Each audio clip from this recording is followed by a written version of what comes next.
Hello and welcome. Hello and welcome, Mr. Shaw, Mrs. Womack. coming at you again, this time talking about the presidency, Chapter 12. It's going to be long. It's going to be so long. Let's go. Let's do it. Oops. Okay, there we I go. did it again.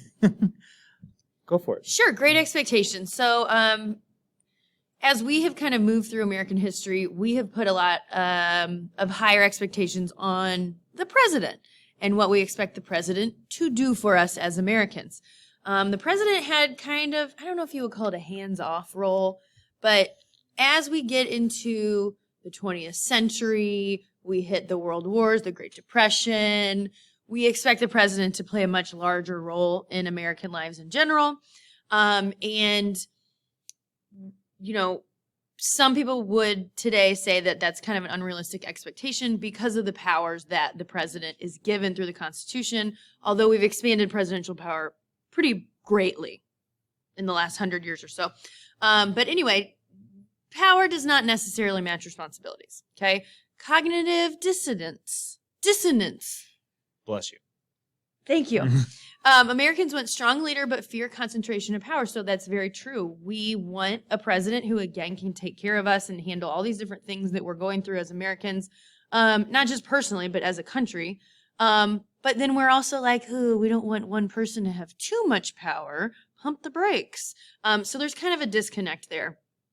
We also want government to be small and limited, but we also have a lot of societal and economic problems that need to be solved. So again, this all kind of just plays into the idea of are our expectations of the presidency realistic at this point? I feel like FDR really changed things. Yes. Like, for everybody. Like Yes. it was, I mean, Abraham Lincoln kind of like, but Yeah. even then the president still couldn't do much.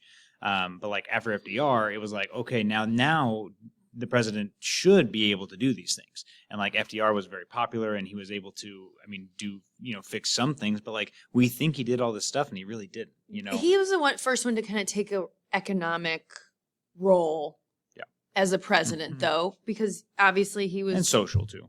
Yes, absolutely. He was, president during the Great Depression, so there was, a lot of things that he had to kind of take care of.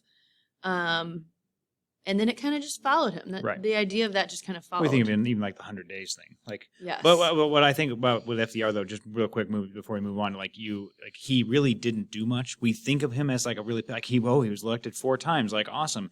Like he must have been really good at his job. He really wasn't. Like he wasn't able to do the things that he wanted to do, or at least a lot of them. He just happened to be like a really good public speaker, very popular with the people, because he was trying. And so he was, and like that, everybody thinks, the president has to be powerful now, but he was really quite weak, as well as kind of like the other presidents, before him. So you're saying that like Congress during his presidencies are the ones who are making all these decisions when it comes to like the New Deal? Well, yeah. Okay. I mean, they had to have. Yeah. Like just because that's any of the laws they got. He can't pass a law by right. himself. It's not, and I think that's where people, new presidents get elected and we expect the president to do all these things, but it's really Congress who has the power to do most of these things. Yeah, like you think of even just like the last 3. So you talk about Obama, Trump, and then Biden. Like each of them have gotten serious criticism from the other side when they start issuing executive orders during their first 100 days. Mm-hmm. So they have this pressure to get stuff done really early, but like they can't wait on Congress because Congress doesn't care. They're not going to do anything. Yeah. And that's not fair. If any congressmen are watching, I'm so sorry. You deserve better. But regardless, I think that you just need to keep that kind of in your mind as we're getting into this. All right, so creating and developing the presidency. Again, first thing is qualifications. The presidency is the only qualification that we talk about that is actually a natural-born citizen. You have to be either born on U.S. soil or born to U.S. parents in order to serve as president. You have to be 35 years old. Hey, I can do it. I'm ready. Okay, I'm not there yet. I'm ready. U.S. resident for 14 years, and you serve a 4-year term, and that's pretty much it. Did you know that Alexander Hamilton wanted presidents to serve for life? I did know that. Crazy. So let me ask you a question. If I was someone born like on a U.S. Air Force base in Germany. Great question. Am I natural born? You are. Okay, very good. Congratulations. Thank you. Could be president. Thank you. Okay, so we have multiple amendments that apply to the presidency. Should I list them? Should I go through them? I think I might. Might as well. So the earliest is going to be the 12th Amendment. And so prior to the 12th Amendment, we saw presidential elections, people would vote for the president and the vice president separately. So the 12th Amendment is going to put them together on the same ticket. And really, like, It was think about first place got president, second place was vice president. Sorry, yes. And so, we were seeing presidents and vice presidents not being the same political party, and it was a very difficult situation. So we kind of fixed that with the 12th Amendment. John Adams and Thomas Jefferson hated each other. Terrible. And they were president, and Jefferson was Adams' vice president, and they couldn't get anything done. Terrible. So then we kind of move to the 20th Amendment, and that's going to move up the inauguration day for the newly elected president to January 20th. January 20th, 20th Amendment. That's how you remember it. But prior to this, inauguration day was March 4th? For Congress, and March 20th for the president. March 20th for the president. So we're moving it up significantly, and that's because some people call this the lame duck amendment. And that's because, we knew who the new president would be in November, December-ish. And then they have that whole really long waiting period. The person who's currently in office isn't probably getting a lot done because they know they're outgoing. Looking at you, Herbert Hoover. Yeah. So we move up the inauguration day to try to avoid a couple months of, that lame duck period. The 22nd Amendment then was passed after FDR was elected 4 times. And so prior to FDR, it was kind of just a precedent set by George Washington that every president would serve 2 terms and then kind of step down. But the 22nd Amendment actually puts it in writing. So 2 terms or no longer than 10 years. But how does that work if it's a 4-year term? Great question. If you serve, so say Joe Biden could no longer perform his duties and Kamala Harris would take over. So since it is more than half of the term left, that would count as a whole term for Harris. Okay, but if it was less, like say that like President Trump couldn't perform his duties in say 2017, and then Mike Pence took over, then that would not count as a whole term for Mike Pence. Okay, so 10 years total. So maybe if the vice president has to take over for the president, they can run for election themselves twice, maybe, as long as it won't exceed 10 years. Okay. The next one is the 23rd Amendment, and this gives the citizens of Washington, D.C., 3 electoral votes. So when we vote for the president, we know how the Electoral College works at this point. So that gives the people of D.C. 3 electoral votes because prior to this, they had 0. And they're huge. I mean, I think there's 700,000 I think it's up to citizens, more than that I think it's now. up to 900. We did just do a census. I haven't looked at the data. I have not either. But anyway, now they have 3 electoral votes. Should probably be more than that at this point. Anyway, and then the 25th Amendment establishes officially the line of succession for the presidency. So if the president dies, then the VP would take over. If they can't do the job, then the Speaker of the House, and so on and so forth. And we've learned this, hopefully, at this point. Everybody knows this. Okay, so when you kind of think about the presidency, we're going to look at Fed 70 in class. But again, the framers' vision was really we want a strong leader, but we don't want a king. So we're going to give the president specific powers. We're going to call those express powers or enumerated powers. There's also inherent powers, which we talked about with Congress. They're not explicitly listed, but they're essential. Things like naturalization for Congress. Not super worried about you understanding inherent powers in regard to the presidency, but just know that he does have some. The president can be impeached. Again, we talked about that with Congress, House and Senate. The House is the one that actually does the impeaching, and then the Senate is the one that holds the actual trial and decides in order to convict or to acquit the president, and that has to be a 2/3 vote, which is very difficult to get. 3 presidents have been impeached, 4 total impeachments. Again, Andrew Johnson was found in violation of the Tenure of Office Act. He removed public servants without Senate approval, which is hilarious. And he escaped removal by 1 vote, which is crazy too. You think about how hard it is to get 2/3 vote, and there's just one guy who just got nervous, and he's like, that's fine, it's fine.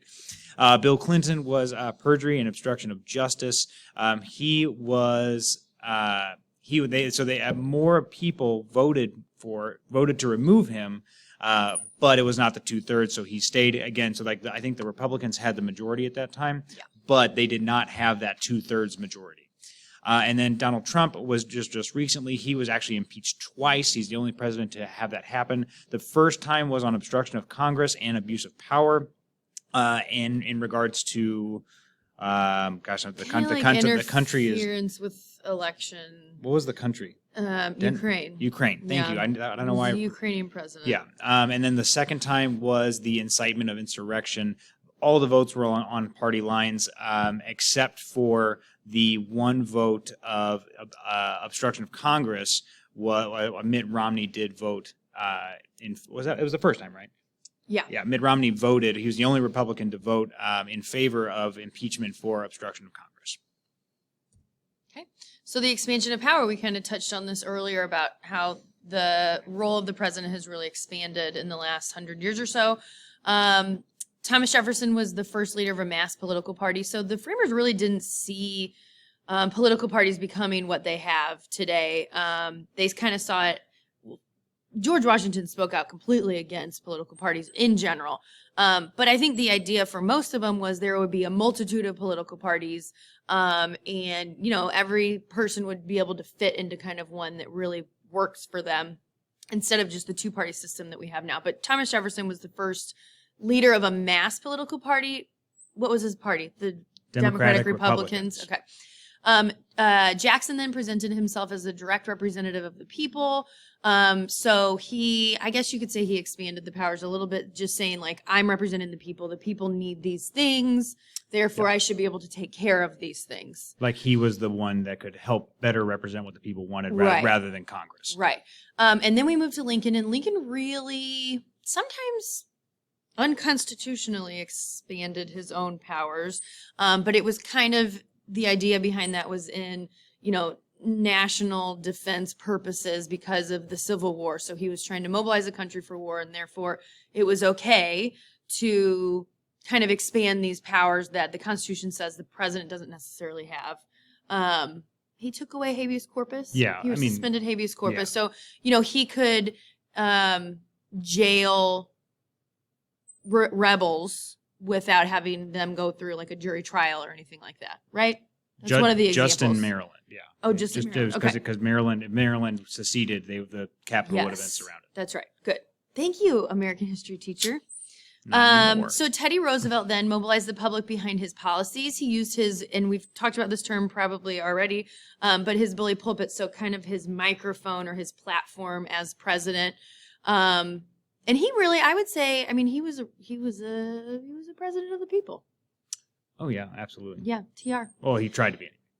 Okay. TR and Wilson set precedents for presidents to serve as world leaders. So we kind of see the expansion here of the president as foreign policy leader at this point behind TR and Woodrow Wilson. TR, he was great with foreign policy, and then Woodrow Wilson was the president during World War I. So we kind of see that expansion there. And then we talked about FDR. He developed the role of the president as manager of the economy. So he's kind of the first one who really dips his toe into trying to manage the economy. And again, that's because it's during the Great Depression. And, he kind of promises the American people this New Deal and tries to create these different job programs and stuff like that to help pull us out of that depression. Fail. The end of laissez-faire capitalism. Yeah. Okay, so the perspectives on presidential power, it really shifts kind of as we continue to move forward here. Like when we get into the 1950s to 60s, we had powerful presidents. We were really in favor of powerful presidents due to the Cold War. We wanted people like Eisenhower, I guess JFK theoretically was going to be that president, although that did not end up working out for him. Not because he was assassinated, just because he wasn't very good at it. Yeah. Again, Lyndon Johnson was another one. And so we wanted that. Again, the Cold War was just a time of high stress. We wanted strong leaders. And that's probably why Eisenhower was the last military commander that was ever elected. 1970s was the beginnings of distrust of the president. Again, this is so huge, guys. You have to know this one, especially when we get to And next, we're going to talk about the New York Times Kobe, United States, and the Vietnam War, Watergate, all this stuff. People no longer trust the president as much, and like that is unheard of before the 1970s. Again, Vietnam, Watergate, and then Ford and Carter were some of the weakest presidents we've ever seen. Again, they just had bad raps, though, unfortunately. And then 1980s and beyond, we're talking about mixed feelings of presidential power. Some people love presidents. Again, Reagan is still upheld as one of the best Republican presidents that has ever, walked the face of the planet. Clinton is unfortunately for him, his scandals at the end of his presidency really ruined it. But he was one of the better presidents that we have seen in this last century. Again, so we want a strong president, but we're wary of tyranny. And again, that anti-federalist idea of being that fear of tyranny is really never going to go away. Oh, we're not done. Go ahead. Okay. So then once we hit the 2000s and beyond, George W. Bush and Obama kind of expanded the presidential power to its greatest extent. So, and there's a couple reasons for this. 9/11 happens. And after 9/11, not only do we engage in war, but at this point, the country has this extreme fear of terrorism. So, the president and Congress are trying to kind of respond to that and try to calm that fear. So they pass something called the USA Patriot Act. And what it does is kind of relax relaxes Fourth Amendment rights for anyone who the government might even just suspect is engaging in terrorist activity. So it kind of allows the government to do wiretapping and search warrants. Search warrants are not necessary for search warrants are not necessary. Again, if you're suspected in any way of being a terrorist or engaging in terrorist activity, it kind of allows the government to step in. The issue with that, though, is that they used it to like if one person in an apartment building was suspected of terrorism, like they would tap all of the people's phones in that apartment building. So theoretically, yes, it's only supposed to apply to people suspected of terrorist activity, but the government used very broad strokes when they started applying the Patriot Act. Yeah. Okay, let's get to the presidential roles. So these are the powers. Again, this is in your book. Or I think maybe not this specific chart, but this is just good to know. I think it's more broken up in the book. I think so too. I think so too. This is in your book, and I would probably go back. I'm not super worried. If you want to get all of this down, feel free.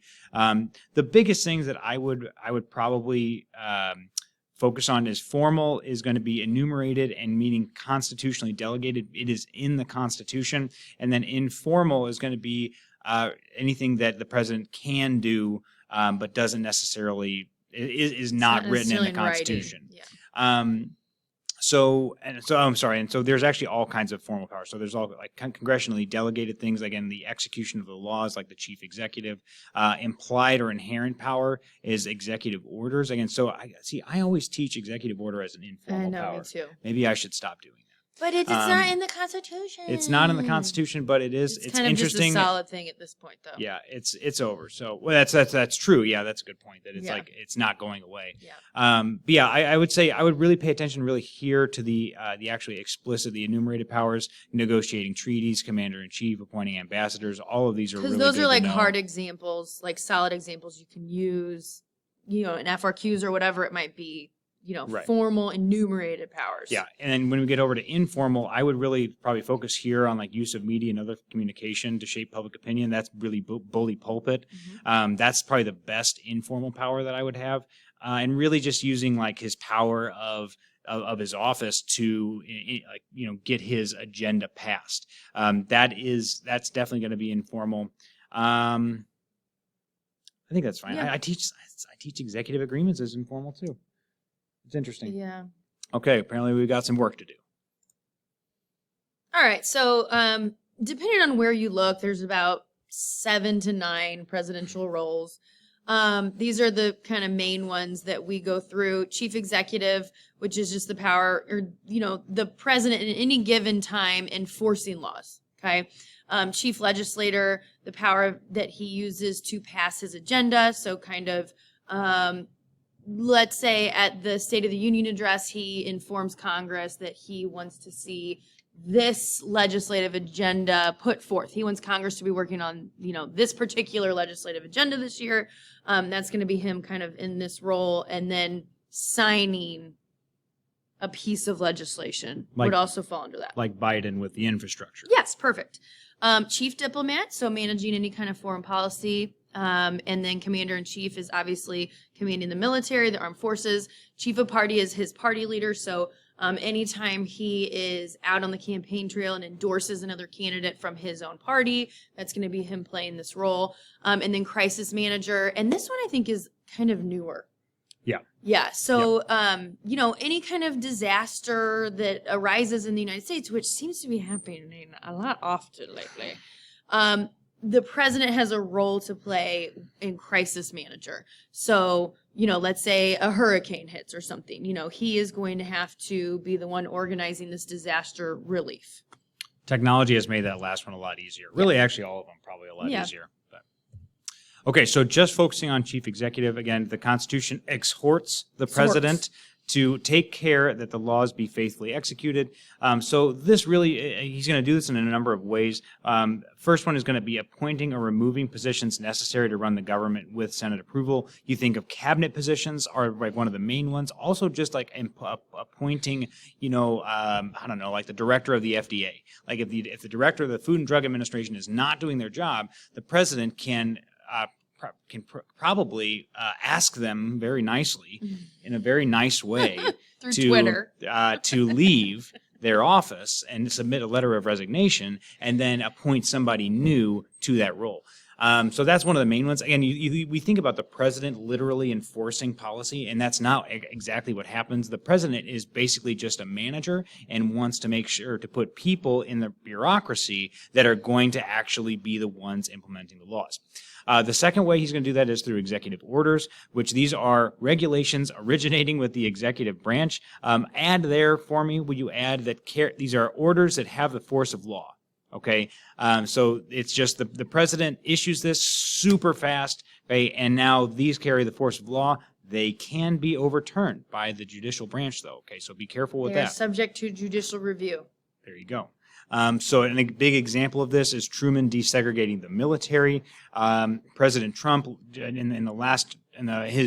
I think it was early in his first year, he used an executive order to move funds in the bureaucracy to create the wall. So like all kinds of different examples here, but that's really at a basic level what happens with an executive order. The president can't give money to anybody necessarily. He can't like create money. He can't apportion? Mm-hmm. He can't apportion any money. However, what he can do is he can take money from one place in the bureaucracy and move it elsewhere. For example, with the wall, for example, I think there was he took money from the California Disaster Relief Fund and then some money from the military, mm-hmm. I believe.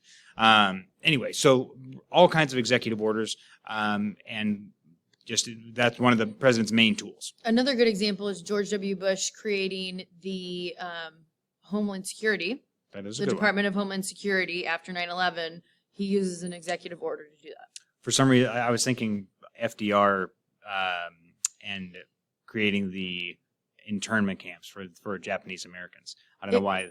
It is. No, I know that. That's another one. Yeah. So just again, some examples, some positive, some negative. There you go. Take what you can get. Oh, the vice president. Let's talk about it. All right, the VP. So the VP nowadays is really chosen by the president and his crew to kind of balance out the ticket. So if you look at the example of Joe Biden and Kamala Harris, so, he's an older white gentleman, and to kind of balance out that, they choose a well-qualified woman of color to kind of round out that ticket, right? Another example would be John McCain. In 2008, they choose Sarah Palin, a woman, he was the Republican candidate, to try to kind of bring those women in to the Republican Party to get them to vote for that ticket as well. I think Trump and Pence is a good example too, just because Trump, yes. Republicans really worried with Trump, if they didn't think that he was going to be able to get the the Christian vote, or Evangelical, the evangelical vote. Excuse yeah, me. but Pence But would Pence have. Pence would have, Yeah. and that's why main reason why he brought him on. Also, he had a lot more experience in politics. Sorry, Absolutely. Go ahead. So they kind of think of a bunch of different things when deciding who that vice president would be. Let's go one more with Obama and Biden. Obama was he was a junior senator at that point. I mean, he had just barely been in the Senate. And so to balance out the ticket, they chose Joe Biden, who has been in Congress for many, many years at that point, knows the ropes. He knows how to, talk to people in Congress and he's like the deal maker and all that kind of stuff. So it was seen as kind of balancing out that ticket for Obama. So the role of the VP, there's only like 2 things listed in the Constitution. So it's kind of up to the president to like designate different things to the vice president. And it just depends on who the president is.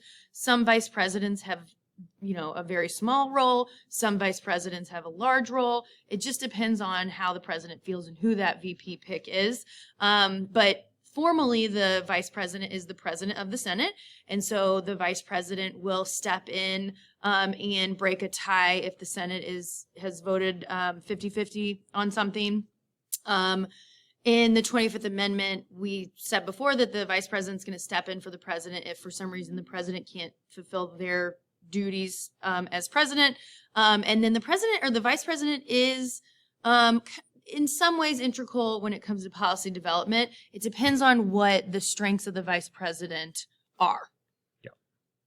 But and I think that like a lot of times, depending on the type of vice president that you have and their own strengths, like what they are going to be comfortable doing. Like I don't know, like you think about like Kamala Harris has a huge background in justice and has a huge legal history. So like she was the Attorney General previously of California before she was a senator. So like there's just all kinds of examples of things that she could probably help a lot with the Justice Department and and kind of maybe bringing more awareness to things or all kinds of different like things. With Obama and Biden.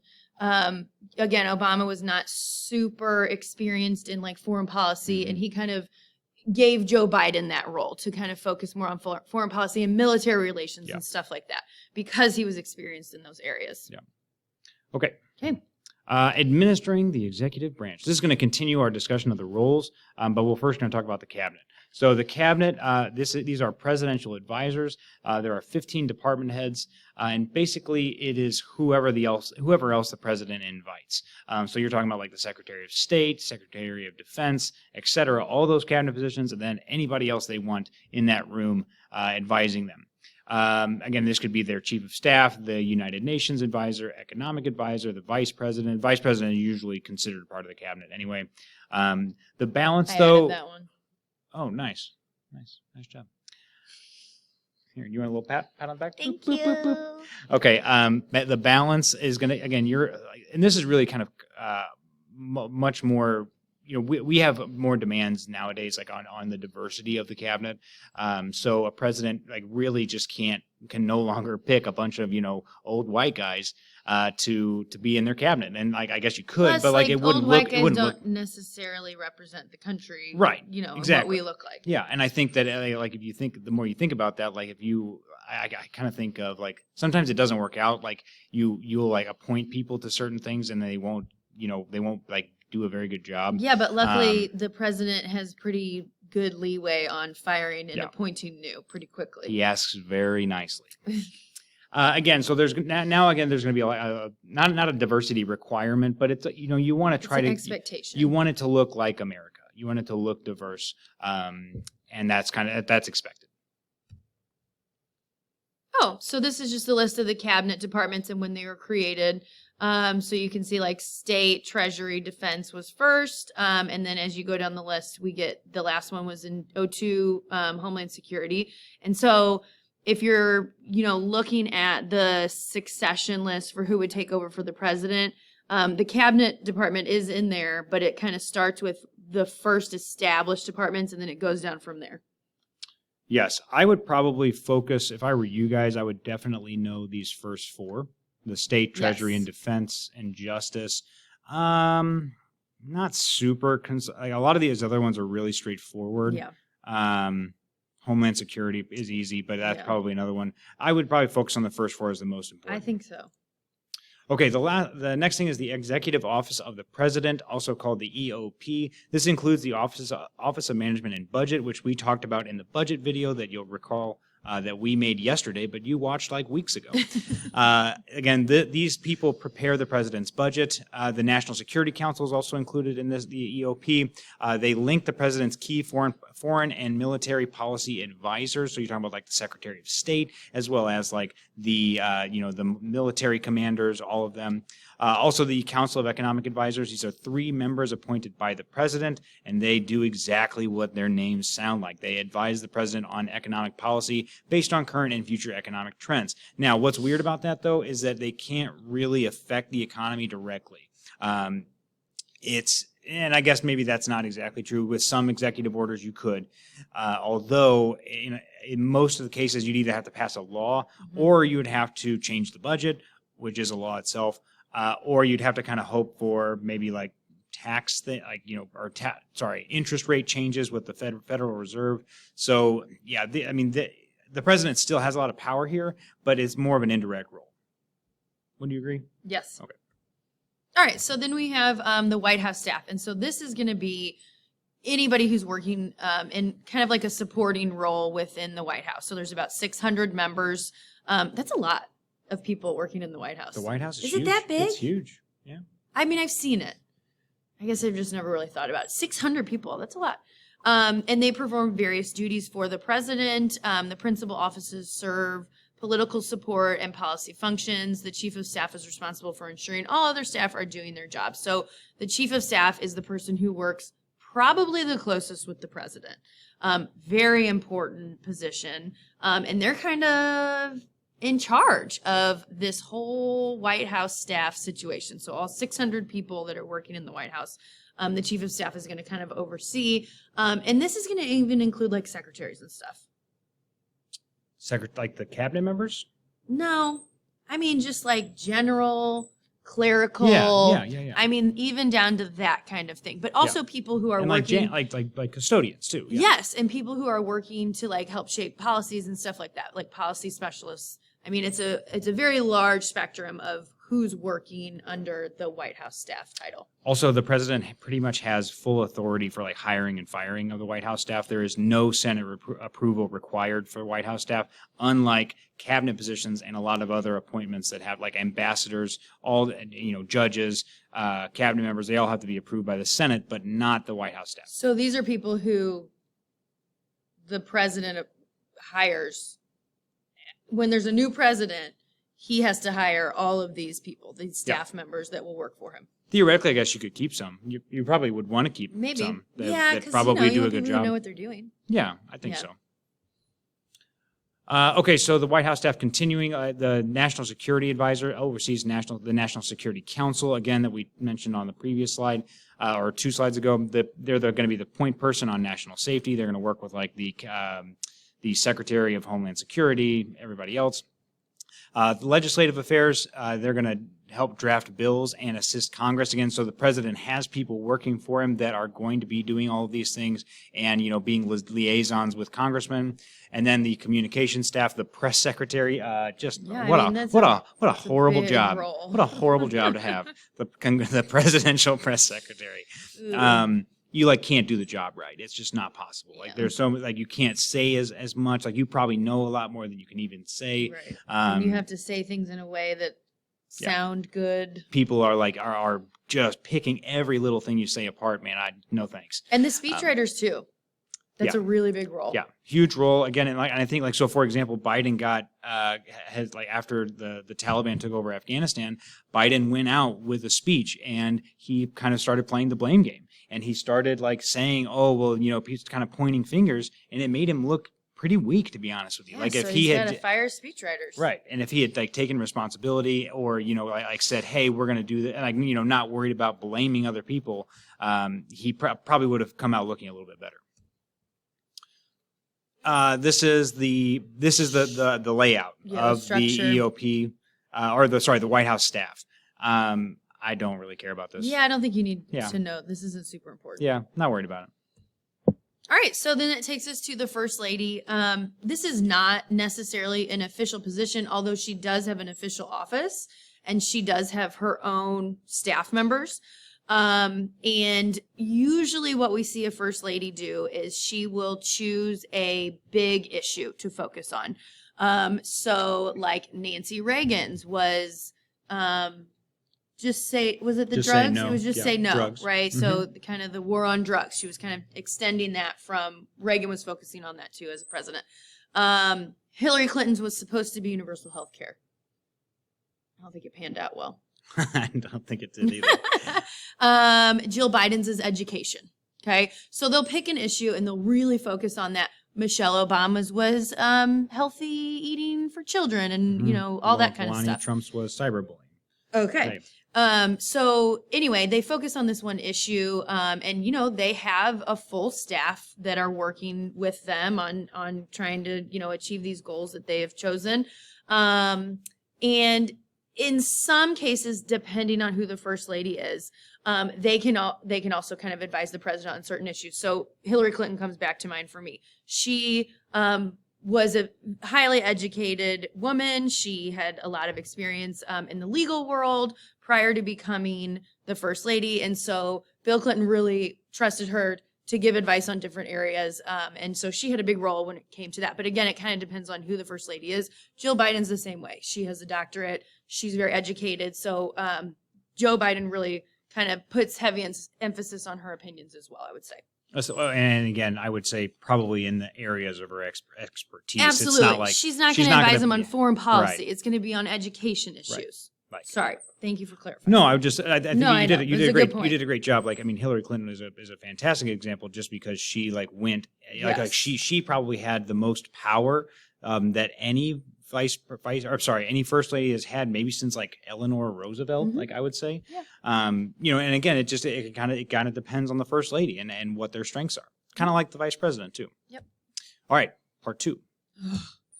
All right, so getting back into our roles, second role after chief executive is chief legislator. Guys, this is probably one of the most important ones to know, just because it's the hardest thing to do to actually work with Congress. So, the veto power is going to be one of the main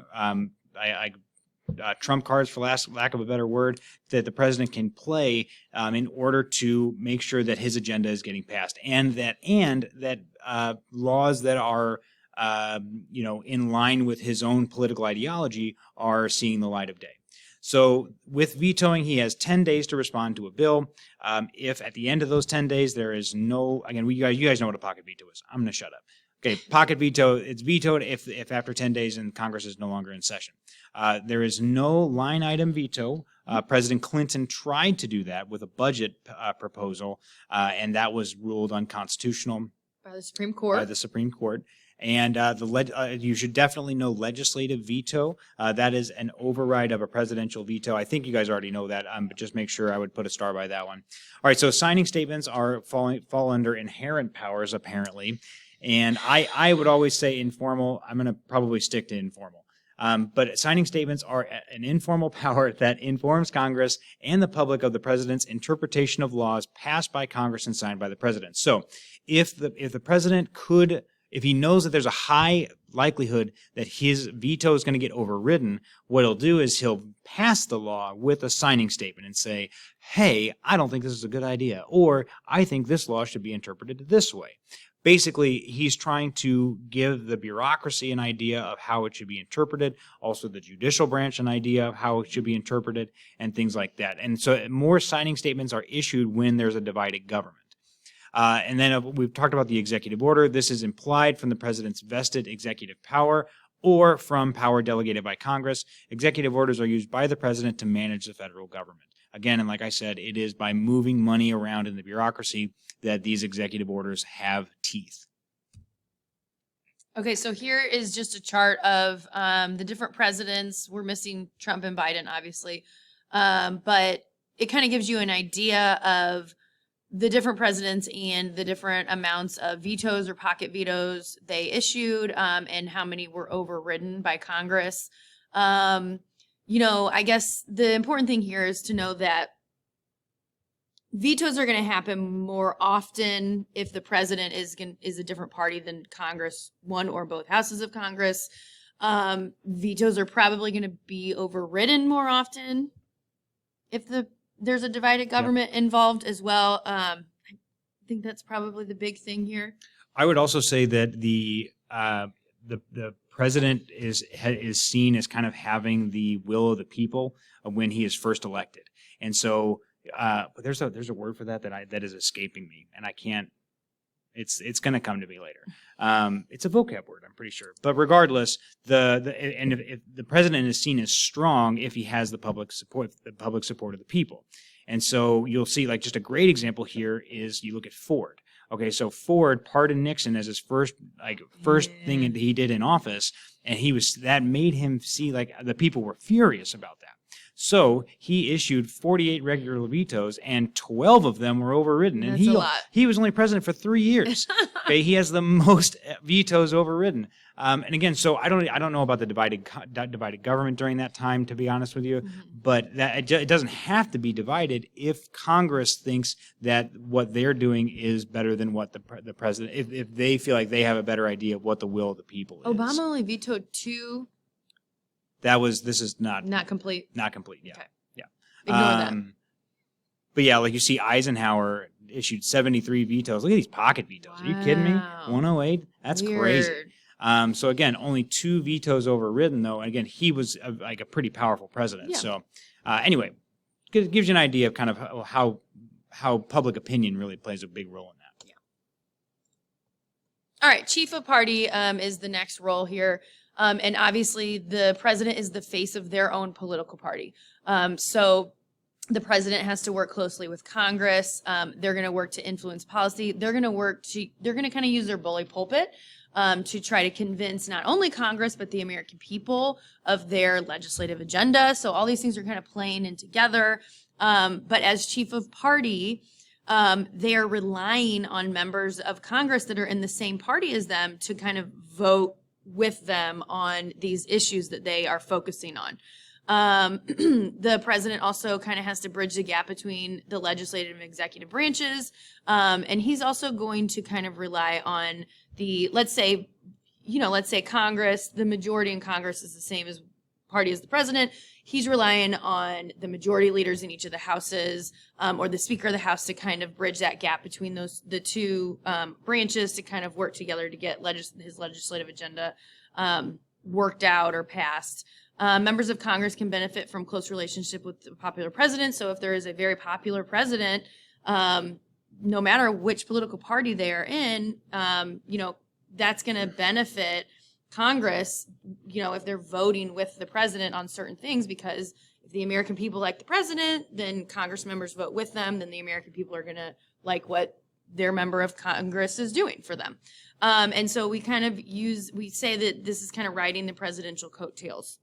I feel like Trump is a really good example of this, just because like the Republican Party for the last 4 or 5 years has really suffered from like an identity crisis. Yeah. Because they, there's basically now there are Republicans and then there's people who support Trump, and so there are so many Republicans that didn't want to speak out against Trump because they were afraid that they were going to lose their constituents' vote of the people who supported Trump's policies. So it's just this really difficult thing. It's a fine line. Yeah, it's like what a nightmare, to try to walk. Yeah, because those members of Congress, didn't always probably agree with what Trump was doing or saying, but again, they might have to vote with him or in favor of his policies because their constituents, liked President Trump.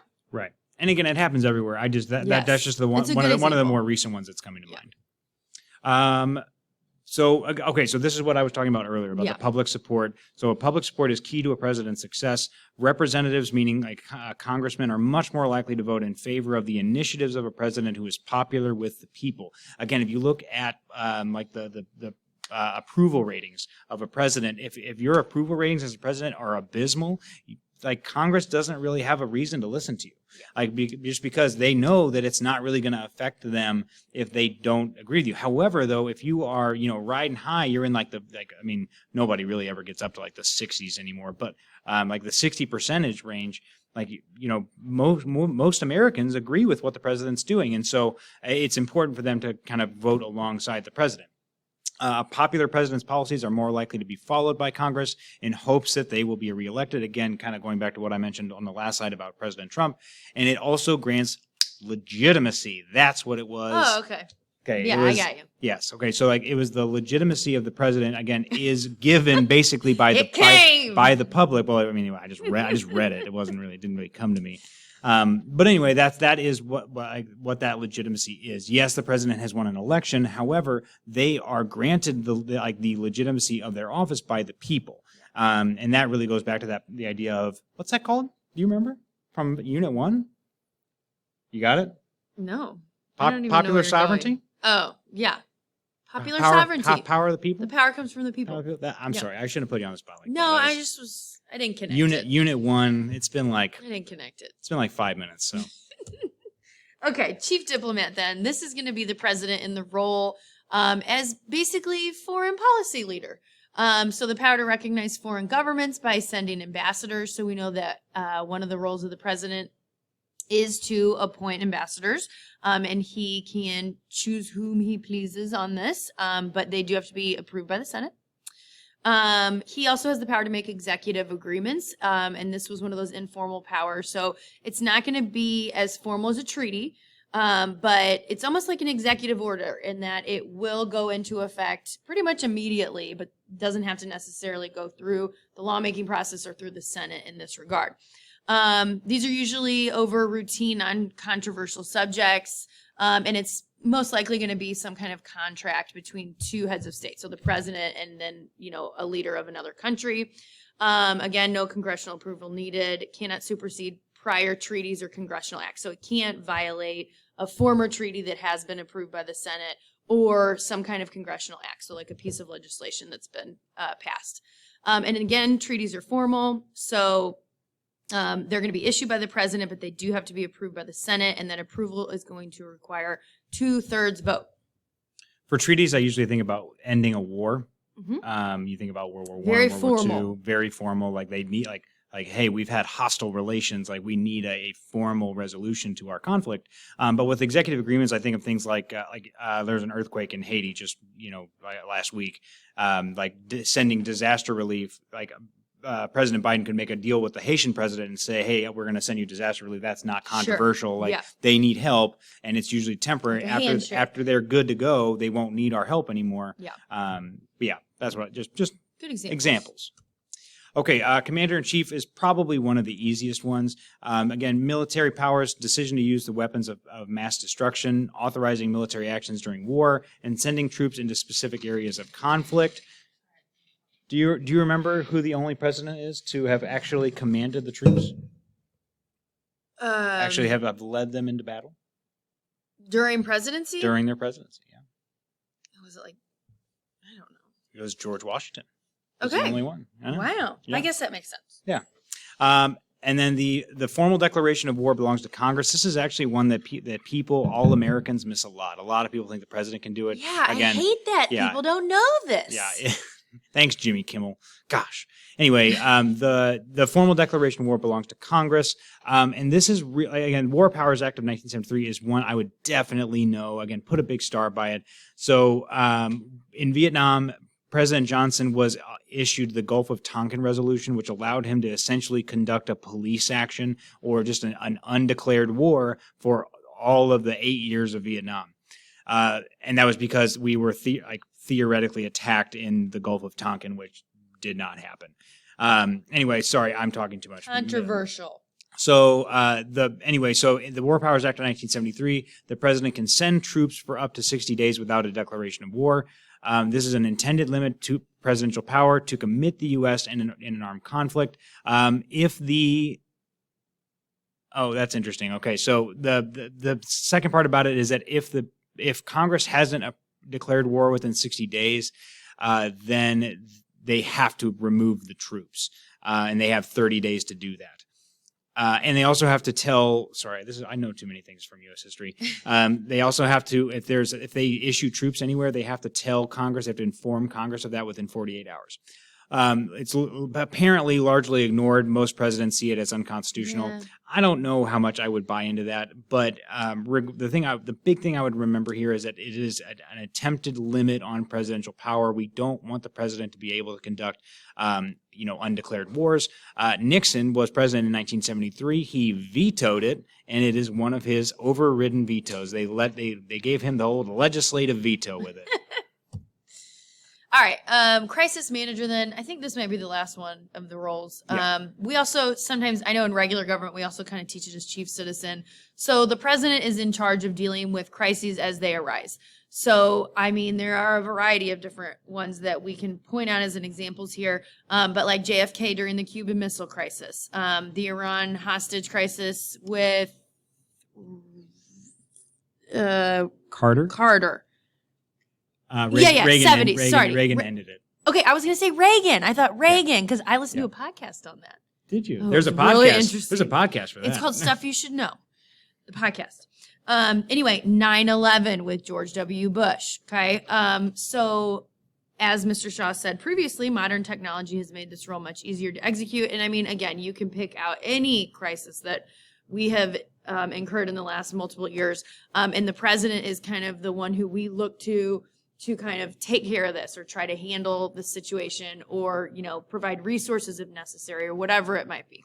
And I think you can look at how the president responds to crises as a big cornerstone of if they're going to get reelected or not. Yes. So like or what their public opinion about them is going to be. Like again, George W. Bush had some of the highest ratings that you'd ever seen after 9/11 because people really thought he did a good job handling that crisis. However, with Hurricane Katrina later in his presidency, he did a terrible job, and his ratings went really low, and he had some of the lowest ratings at the end of his presidency. Same thing with Trump. Like Trump's handling of the COVID pandemic really hurt him. Honestly, I think that's the biggest reason why he didn't get elected or didn't get reelected because of how he handled that. So again, these crises are so important. Like we think about, they're doing a good job getting laws passed, whatever.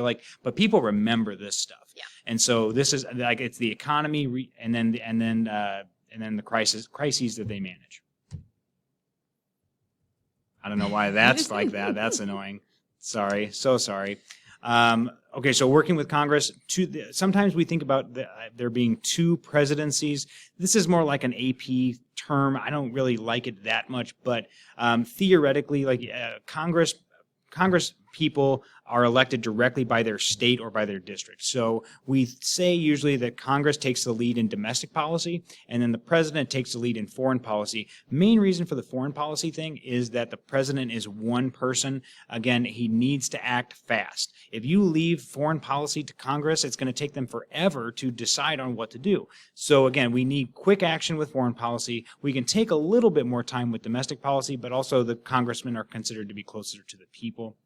I have just talked about everything that I just said. So leadership in foreign policy and national security issues falls to the president. We need a united front when we're presenting that to other countries. And then since Congress is so large, they have a reactive role in foreign policy, overseeing the president's actions. And Congress will definitely get involved with foreign policy if they need to, but it's more difficult. And then, as I said, Congress usually takes the lead in domestic policy, and then congressional support is vital for a president's success. Again, a lot of times that's going to deal with the people's opinion and the constituents' opinion of the president. Okay, so voter approval obviously is a huge part of the presidency.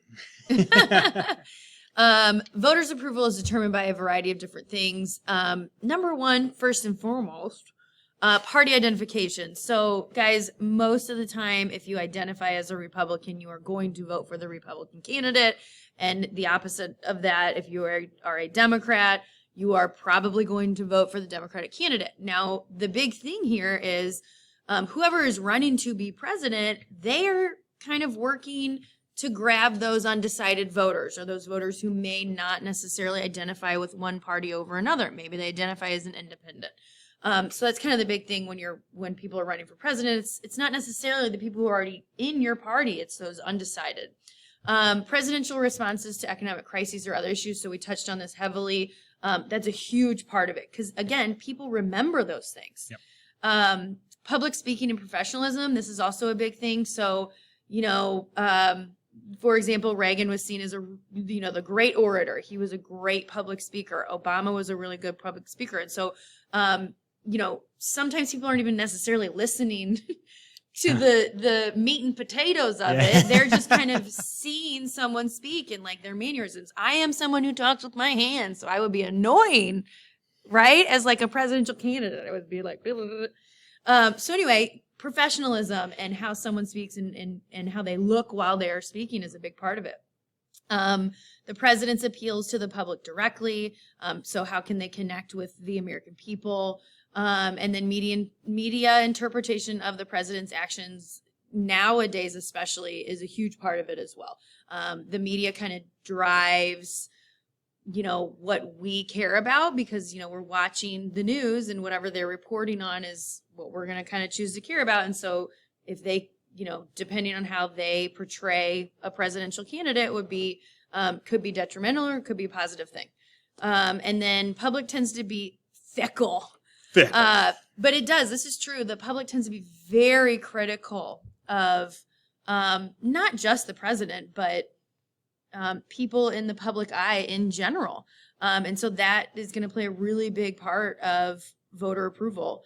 And then the media often misleads the public by oversimplifying political and economic issues. This is very, very true. The media tends to scratch the surface of any given issue. And most of the time there is like a deep history or, very complicated background of different political and economic issues. And so, the American people might not fully understand certain topics or certain issues, or if a crisis arises, and that could have an impact on how they vote. You think about like Biden with Afghanistan right now is a good example. Like Trump actually started the deal to actually get the troops removed, and Biden has just kind of continued it. Right. And he is really taking a lot of the heat now because of the Taliban takeover. So just a lot of different stuff, going on there that maybe not a lot of the public understands or knows. Again, we've talked about and Ms. Womack just went into the president and the press a lot. The press serves as a link between the president and the public. Again, they are a linkage institution. You should know that by now. And if there's been definitely an increase in negative coverage and biased coverage. The idea ever since like the 70s, we really don't have just one set of news anymore. We have news that is ideologically based. And like infotainment. Yes. Sometimes. Yeah. And actually, and that's another good one too. Like it's not, people don't look they don't watch the news just to like watch the news now. It's like, hey, let me get caught up on what happened today. Yeah. It's hey, I want to be entertained. Or I want to confirm my opinion that I already have. Yeah. It's like, it used to be, and again, maybe this is an oversimplification, but I feel like it used to be, I'm going to watch the news or I'm going to read the paper to figure, and then I'm going to develop my opinions from that. I feel like nowadays it's people are going to watch the news and then just to gain their opinions. Mm-hmm. What should I think about this? Yeah. And I think that's really the difficult thing now. You think of like Rachel Maddow or Tucker Carlson with, like they're huge in their own political ideologies. But they're giving opinion. Right. They're giving their own opinion. They're not necessarily and giving then that factual. Opinion. I mean, some of what they're saying is factual, but they're giving their opinion with it. Correct. And it's not, and that's the thing. Like it's just so different now. But regardless, the president and the press frequently are in conflict over the scope of coverage on the presidency. Again, you can't say a whole speech. You can't give them a whole speech. You're going to give them just like a little snippet, a sound bite. Mm-hmm. And that is, it might not capture the whole thing. Like Joe Biden really suffers from this because he's not a great public speaker. And so they can get the media can take an instance of him, stumbling a little bit, and it makes him look like weaker or inept. But like the speech as a whole could have been really good or had a lot of good content. Yeah, and I think the same thing happens with Trump because if he went off script, he tended to kind of fumble, or sometimes he would say some outrageous things, and the media could take that one little clip and run with it. And so it happens now more than ever with the media. Thanks a lot, TV. Hey guys! Oh my God, we're done. We're all done. We think we finally did it. Well, and a minute to spare. Yes! Let's go. Our goal was an hour. All right, guys. Thanks so much. We appreciate you. We love you. See you in the next one.